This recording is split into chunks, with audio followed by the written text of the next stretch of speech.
Symmetrical scales are scales which follow very strict patterns in terms of the intervals. More specifically, a symmetrical scale does one of two things. It either has exactly the same interval between every note, or it alternates between two intervals. This means that the series of intervals is the same whether you're playing it up or down. There are 4 different ones, or 6 if you include the modes of the octatonic and augmented scales. Symmetrical scales are atonal, which means that they don't fit into any key. In this video, I'm going to teach you how to play them in the form of double octave guitar scales. Let's have a look at the most simple and common of these, the chromatic scale. To play a chromatic scale is to play all 12 notes in perfect order and then finish with the note which is the same as the first but an octave higher, like we always do with scales. So for example, the notes in a B-flat chromatic scale are B-flat, B, C, D-flat, D, and so on until you get to B-flat again. A B-flat chromatic scale spanning 2 octaves goes like this.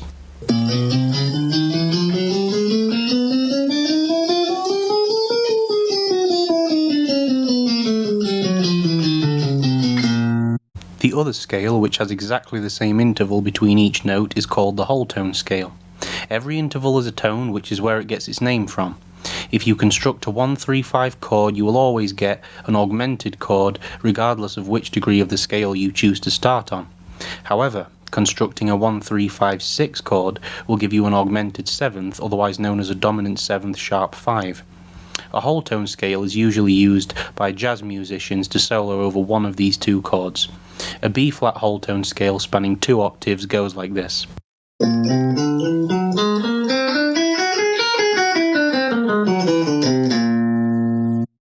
The other two symmetrical scales are the kind which alternate between two intervals. First, let's look at the octatonic scale. This is a scale which alternates between tones and semitones to create an eerie sound which seems to have a bit of an Egyptian feel to it in my opinion, which is strange because it actually doesn't contain the interval of a minor third, which is largely what gives the harmonic minor scale its generic Egyptian sound. If you construct a 1-3-5 triad anywhere in the octatonic scale, it gives you a diminished triad, and playing a 1-3-5-7 chord gives you a diminished 7th, which means that the scale is incredibly useful for playing over these chords. The octatonic scale is actually also known as the diminished scale.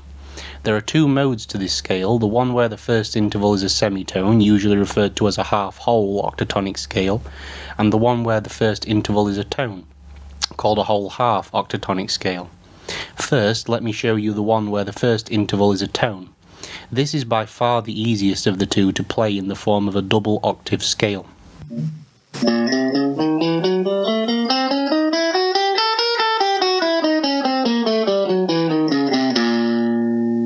The half whole seems to have more of an Egyptian or Arabic sound to it than the whole half. To play this mode, we play a scale which is very similar, but starts on the A string instead, like this.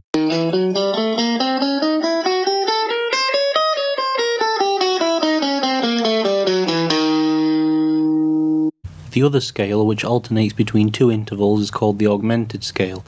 It alternates between intervals of a tone and a half, or minor third to give it its proper name, and a semitone. This 6-note scale has a very strong harmonic minor sound running all the way through it, because its intervals are the same as the last 2 intervals in a harmonic minor scale. As with the octatonic scale, this seems to apply far more for the mode which has the semitone first. This is the mode I'm going to talk about first. As the name suggests, the augmented triad is the only chord which is really associated with this scale, which makes it a great scale to know if you're someone who jams with lots of players who use an awful lot of augmented triads. As with the chromatic scale, as the strings go up, the frets go back by 1 at a time, except from the G string to the B string. The difference is that on each string you play 2 notes that are right next to each other instead of 4.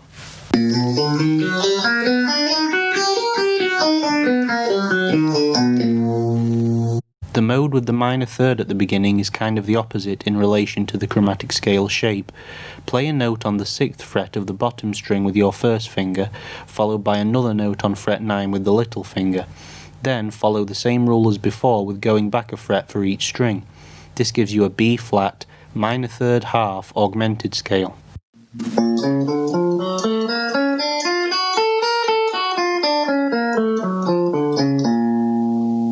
These scales are brilliant for improving your technical ability.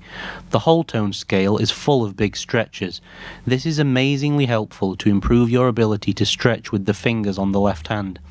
The semitone minor third augmented scale is great for improving your first and second finger. You may notice that the scale feels a bit strange and uncomfortable to play at first, because playing with just these two fingers is actually quite hard until you've been practicing it for a little while. Similarly, the minor third half augmented scale is a fantastic exercise for the little finger.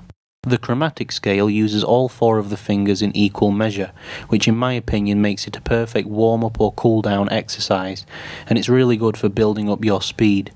Single octave octatonic scales also make for effective and satisfying speed exercises.